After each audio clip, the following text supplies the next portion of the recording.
好，同大家睇個8座59A 望城門河景嘅單位，呢、個1212尺4房雙套房，咁你睇個廳先啊，1210尺，咁個廳嚟講就冇乜走廊位咯，幾好用咯，唔錯咯。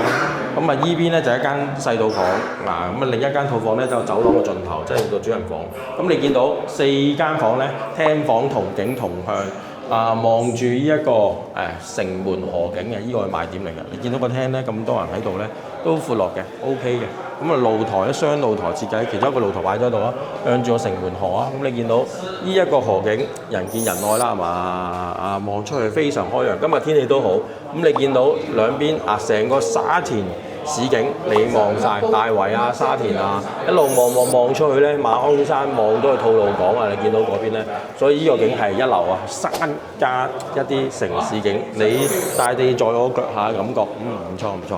咁你見到咧，呢一個佢都係 upgrade 晒，呢啲全部做好晒交樓標準嚟㗎，酒櫃啊、咖啡機啊、呢啲咁樣嘅吧台啊，做好晒俾你㗎。咁入到嚟廚房就唔係好四方，但係都夠闊夠好用，全部 Mila 俾你。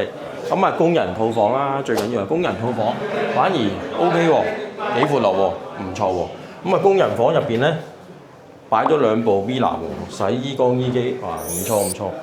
工人瞓覺嘅時候就唔該洗衫啦，仲有工人套房啦，幾好啊，唔錯啊，4房雙套房呢啲，如果你要喺站上蓋買個咁方便嘅地方都揾好難揾啦。咁呢啲房咧，如果1200尺嚟講就中規中矩咯，唔係特別大咯，但係就望住河景，靚仔。咁跟住呢個套房呢個客人洗手間就浴缸嚟嘅，不過就冇窗。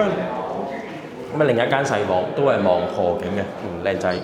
咁1210尺嚟講，呢個主人套房就細咗少少，不過冇辦法啦，因為啲面積擺咗喺其他地方度嘛，咁所以其實可以嘅，用到嘅，你擺落去3邊落床都得嘅，不過就因為佢有條走廊位轉咗入嚟咧，略嫌有少少細，咁啊雙星款設計啊，咁啊廁所有窗咯，唔錯啊，呢個1210尺柏傲莊3期8座4房雙套房。